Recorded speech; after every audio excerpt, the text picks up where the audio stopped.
আমাদের মধ্যে অনেকেরই প্রতিদিনের বিভিন্ন কাজের জন্য বিভিন্ন ধরনের অ্যাপস ব্যবহার করতে হয়। এই অ্যাপসগুলোর মধ্যে বেশিরভাগই অ্যাপসই থাকে ফ্রি অ্যাপস প্লে স্টোর থেকে নেওয়া। তো যখনই আমরা বিভিন্ন কাজের জন্য ফ্রি অ্যাপস গুলো ওপেন করি, দেখা যাচ্ছে যে একটা দুইটা কাজের পরে অ্যাড আসতে শুরু করে বা একটা ক্লিক করার পরেও অ্যাড আসতে শুরু করে। বিশেষ করে যারা আপনার ডেস্ক জব করে, তাদের বিভিন্ন ধরনের ডকুমেন্ট স্ক্যানার জন্য ক্লিয়ার স্ক্যানার, ক্যাম স্ক্যানার এরকম টাইপের আরো অনেক অ্যাপস আমাদের ব্যবহার করতে হয়। এমন এমন সময় এমন এমন কিছু অ্যাড ওপেন হয় যেটা আসলে পাবলিক প্লেসে দেখার মতো না।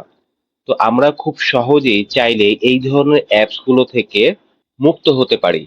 জাস্ট আপনার ফোনের একটি মাত্র সেটিংস বদলে দিতে পারে আপনার এই অ্যাডস আসা সমস্যাটিকে। যাদের অ্যান্ড্রয়েড ফোন আছে তারা খুব সহজে এই থেকে মুক্ত হতে পারে। তো চলুন দেখে নেওয়া যাক কি সেই সেটিং যেটি আপনি ব্যবহার করলে আপনি এই অ্যাডস থেকে মুক্ত হতে পারবেন। প্রথমে আপনি আপনার ফোনে সেটিং অপশনে যাবেন।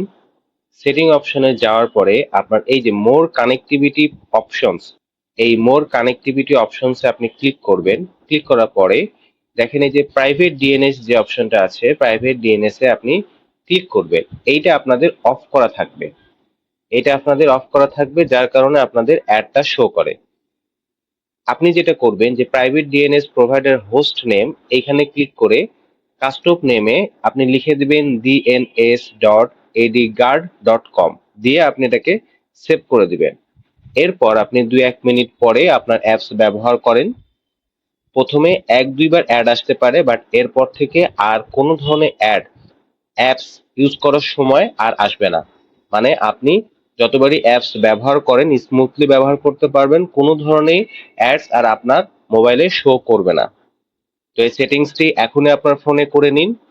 ভিডিওটি ভালো লাগলে অবশ্যই লাইক, কমেন্ট এবং শেয়ার করবেন।